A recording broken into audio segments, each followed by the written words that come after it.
ওমানের লজিস্টিক হাবগুলোর কার্যক্ষমতা বৃদ্ধি এবং বাণিজ্য প্রবাহকে আরও গতিশীল করতে পণ্য মজুদের সময়সীমা নিয়ে বড় পরিবর্তনের ঘোষণা দিয়েছে দেশটির ডিরেক্টরেট জেনারেল অফ কাস্টমস।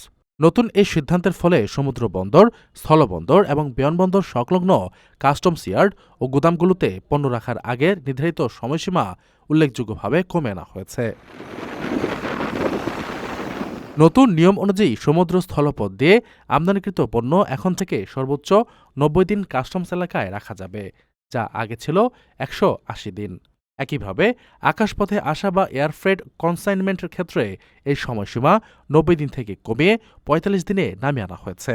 এছাড়া পরিত্যক্ত বা দাবিহীন পণ্যের ক্ষেত্রেও কড়াকড়ি আরোপ করা হয়েছে। এক্ষেত্রে আগে ৯০ দিন সময় পাওয়া গেলেও এখন তা মাত্র ৬০ দিনের মধ্যে সীমাবদ্ধ করা হয়েছে। ওমান কাস্টমস জানিয়েছে, মূলত আমদানিকৃত মালামাল দ্রুত খালাস নিশ্চিত করতে এবং বন্দরে জট কমিয়ে আনা লজিস্টিক অবকাঠামোর সর্বোচ্চ ব্যবহার নিশ্চিত করতেই এই কৌশলগত পদক্ষেপ। এই পরিবর্তনের ফলে ব্যবসায়ীদের এখন থেকে পণ্য আসার পর তা সংগ্রহে আরও তৎপর হতে হবে। নির্ধারিত সময়ের মধ্যে পণ্য খালাস না করলে কাস্টমস কর্তৃপক্ষ আইন অনুযায়ী প্রয়োজনীয় ব্যবস্থা গ্রহণ করবে।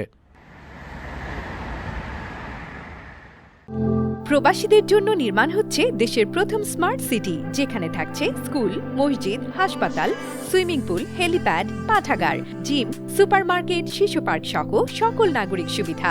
মাত্র ৩০ লাখ টাকা বিনিয়োগে মিলছে আকর্ষণীয় ফ্ল্যাট।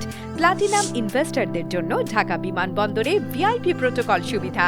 বিস্তারিত জানতে যোগাযোগ করুন স্ক্রিনে দেয়া হোয়াটসঅ্যাপ অথবা ইমো নাম্বারে।